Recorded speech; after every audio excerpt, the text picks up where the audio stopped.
বাংলাদেশে এখন যিনি প্রধানমন্ত্রীর পদ দখল করে আছেন, সংসদে দাঁড়িয়ে বললেন ট্রানজিট দিলে ক্ষতি কি তিনি জানেন না।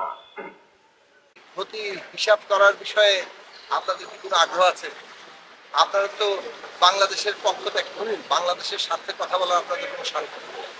আপনি নিজেই বলেছেন যে বঙ্গোপসাগর দিয়ে দিলে, সেন্ট মার্টিন দিয়ে দিলে ক্ষমতায় থাকতে কোনো অসুবিধা নেই।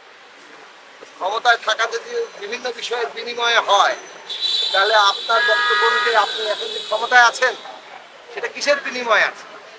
আমরা দেখতে পাই যে এইভাবে যে ভারতের সাথে একটা বাংলাদেশের স্বার্থের কোনো অংশই আপনি আদায় করতে পারেন না, অন্যদিকে ভারত যা যা চায় সেটাকে অকাতরে বিলিয়ে দেন, এইটার মধ্য দিয়ে আপনার ক্ষমতায় থাকাটা নিশ্চিত।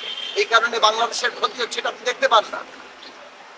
আজকে বাংলাদেশের মানুষ পানি পাচ্ছে না, আপনি তিস্তার পানি বন্টন নিয়ে কথাই তুলতে পারেন না। আপনি তিস্তা প্রকল্পে ভারত ব্যবস্থাপনায় অংশ নিবে সেই প্রস্তাব দিয়ে আসেন অথবা সেই প্রস্তাব গ্রহণ করেন।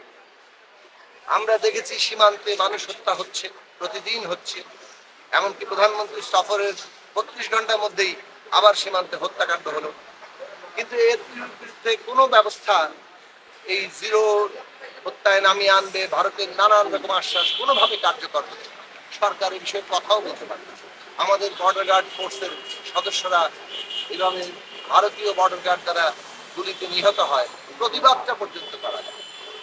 বাণিজ্যে ভীষণ ঘাটতি, আমাদের আন্তর্জাতিকভাবে এখানে অনেক সমস্যাগুলো তৈরি হয়েছে, রোহিঙ্গা সমস্যা থেকে শুরু করে নানা সমস্যা। কোনো আন্তর্জাতিক ফোরামে আমরা কোনো ভারতের কিংবা অন্যান্য দেশের যে অবস্থান সমর্থন সেগুলো আমরা সরকারকে আদায় করি। বরং ওবায়দুল কাদের সাহেব যেটা বলেছেন যে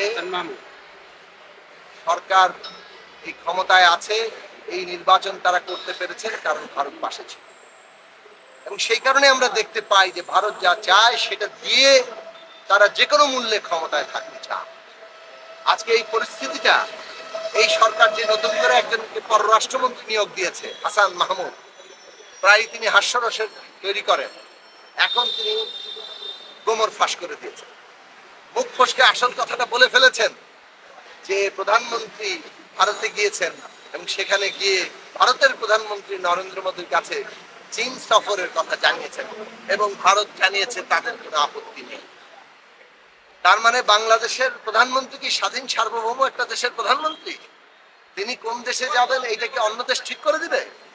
আজকে বাংলাদেশের প্রধানমন্ত্রীর দশাটা এই জায়গায়, ভারতের কৃপায় অনুগ্রহে ক্ষমতায় থাকার পরিণতিতে এই জায়গায় যে তারা ভারতের কাছে জিজ্ঞেস করেন চীন যাব নাকি যাব না, এবং এইভাবে তারা অন্য দেশের অনুমতির পরিপ্রেক্ষিতে আজকে বাংলাদেশকে চালাচ্ছে।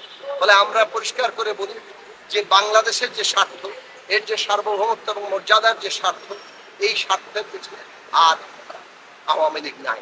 আওয়ামী লীগ এবং শেখ হাসিনার সরকার গদি রক্ষার জন্য তারা বাংলাদেশের সমস্ত স্বার্থ বিকিয়ে দিচ্ছে এবং সেইভাবে তারা দেশ পরিচালনা করছে। এবং এই কারণে আমরা দেখতে পাই বাংলাদেশের কোনো স্বার্থের জায়গা তৈরি হয়, অথচ করিডোরকে ট্রানজিট বলে, কানেক্টিভিটি বলে তারা চালিয়ে দেন এবং মানুষকে বিভ্রান্ত করে। কানেক্টিভিটি আমরা চাই, কিন্তু সেই কানেক্টিভিটি কি তৈরি হচ্ছে? বাংলাদেশ কি অন্য দেশের জায়গায় ট্রানজিট পাবে? সেই জায়গাগুলো কিন্তু কোনো পরিষ্কার জায়গা, বাংলাদেশের কোনো অধিকারের জায়গা। অথচ আমরা দেখছি নানাভাবে সমঝোতা স্মারক তৈরি হয়েছে এবং বাংলাদেশের সেনাবাহিনী কিভাবে তার প্রশিক্ষণ হবে, অস্ত্র কিনবে, আমরা দেখছি বাংলাদেশের সমুদ্র কিভাবে পরিচালিত হবে, ওইখানে কি ধরনের ব্লু ইকোনমি হবে, বাংলা বন্দর কিভাবে ভারত ব্যবহার করবে, আমাদের এখান দিয়ে ট্রেন লাইন যাবে এবং সেইখানে তাদের সামরিক পণ্য যাবে কিনা তাদের পত্রপত্রিকা আলোচনা হচ্ছে। এইখানে বাংলাদেশের জনগণকে অন্ধকারে রাখা হয়েছে। সুতরাং আমরা দেখতে পাচ্ছি সরকার